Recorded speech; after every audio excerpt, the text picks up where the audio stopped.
Praise Lord. ഇന്ന് പകൽ നിന്നോട് ചോദ്യം ചോദിക്കട്ടെ, നിനക്ക് മനസ്സുണ്ടോ?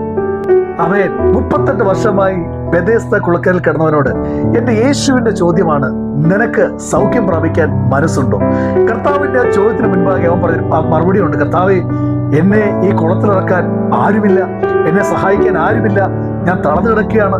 38 വർഷമായി ഞാൻ രോഗസൗഖ്യം ആഗ്രഹിച്ചു കിടക്കുന്നവരാ, പക്ഷേ എന്റെ ജീവിതത്തിൽ സൗഖ്യമില്ല. എന്നാൽ യേശുവിന്റെ ചോദ്യം ഒറ്റ ചോദ്യമേ ഉള്ളൂ, ആമേൻ, നിനക്ക് സൗഖ്യം പ്രാപിക്കാൻ മനസ്സുണ്ടോ?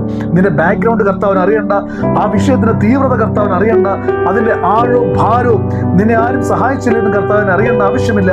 ഇന്ന് നിന്റെ സാഹചര്യങ്ങൾ എന്താണെങ്കിലും, അവസ്ഥ എന്താണെങ്കിലും, സഹായിക്കാൻ ആരുമില്ലെങ്കിലും, ആരും നിന്നോടില്ലെങ്കിലും, യേശുവിന്റെ ചോദ്യത്തോട് ഇന്ന് പകൽ വിശ്വാസത്താൽ ഒന്ന് പ്രതികരിക്കാമോ?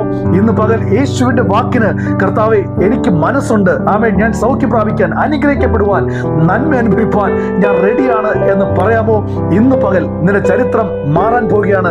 യേശു നിന്റെ കർത്താവ്, നിന്നെ നയിക്കുന്നത്, നിന്നെ നടത്തുന്നത് യേശുവാണ്. അതുകൊണ്ട് പ്രിയപ്പെട്ടവനെ, നിന്റെ വിഷയങ്ങൾ നോക്കി നീ ഭാരപ്പെടരുത്. എത്ര പഴകിയതാണെങ്കിലും, എത്ര ഭയാനമേറിയതാണെങ്കിലും, എത്ര വലുതാണെങ്കിലും, ആമേൻ, പേടിക്കണ്ട. ഇന്ന് പകൽ യേശു നിന്റെ പടകിലുണ്ട്. ഇന്ന് ഒരു അത്ഭുതം നിനക്ക് വേണ്ടി കർത്താവ് ഒരുക്കിയിരിക്കുന്നു. God bless you. കർത്താവ് അനുഗ്രഹിക്കട്ടെ. ആമേൻ, ആമേൻ.